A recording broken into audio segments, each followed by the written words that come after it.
Hi everyone, today I'm going to be talking about how you can use a power bank like this one to power your camera, either DSLR or your mirrorless camera.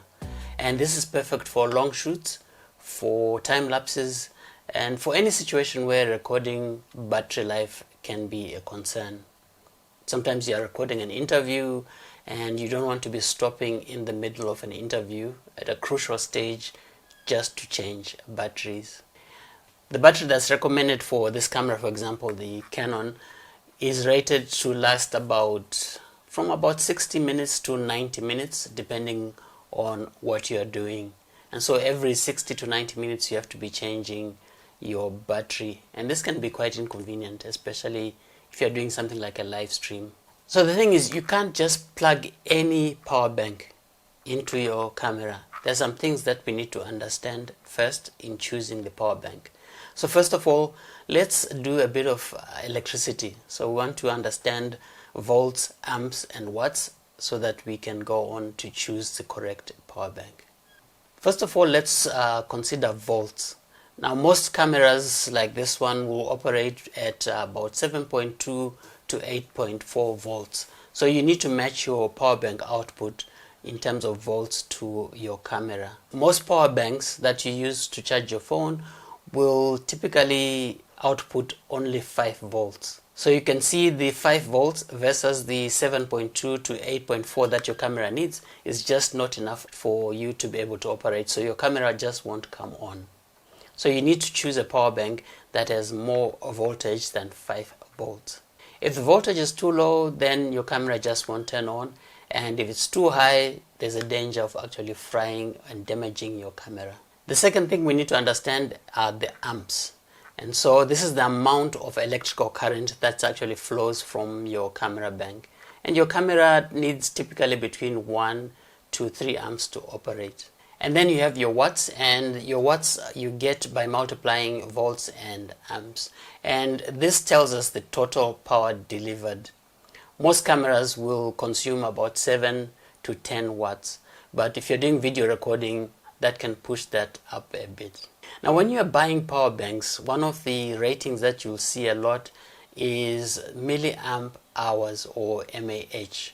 And this is a measure of the capacity of the power bank. To put it simply, if you are looking at the power bank recharging your phone, the milliamp hours would tell you how many times you can recharge your phone depending on how big your phone battery is. If you're looking at that from the perspective of the camera, it kind of tells you how long the power bank will last when it's powering your camera. It's a bit more complicated than that, but we don't want to go into a lot of electricity. But if you want a more accurate figure to use for capacity, you want to look at what is called the watt-hour capacity. And some power banks will actually have that listed. So like I said before, not all power banks are suitable for powering your camera. And so here are some things you need to consider or to look out for when you're buying a power bank to use with your camera. The first and most crucial thing is that you need to look for a power bank that is power delivery rated. And that's usually shortened to PD. And you might even see it on the power bank itself. It will be labeled on one of the ports that this port is PD rated. What that means is that the PD port is able to supply variable voltages. So you can get 9 volts, you can get 12 volts instead of just the 5 volts that you get on normal power banks. And this has to also be paired with a PD rated cable so that the power bank can actually deliver the correct voltage to your camera. Because the power bank needs to communicate properly with the camera so that it adjusts the voltage safely. The second consideration is having a high capacity power bank. If you're looking at powering this for the whole day, you want at least 20,000 milliamps for your power bank, and this will last throughout the day for your longer duration shoots. Finally, you want to look at your watts. A minimum of 18 watts PD output is recommended, but if you want more reliability, then you can go for 30 to 45 watts output.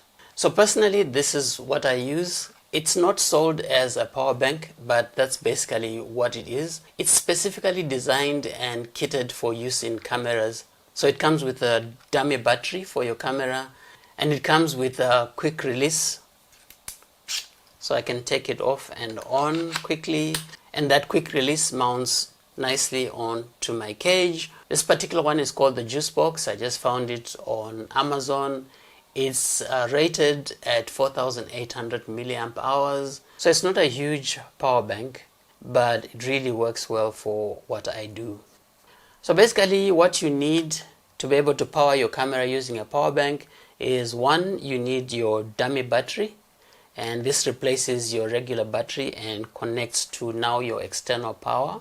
You need the proper cable to connect from your power bank to your camera, and a proper cable that is PD rated will be able to communicate properly with your camera to supply the correct voltage. You're going to need something like a power bank holder or a cage like what I have, so that you secure your power bank in place. And then you will need obviously the power bank itself. What you are looking at is that it has power delivery and that it can supply the 7.4 to 8 point something volts that your camera needs, and it supplies that voltage safely.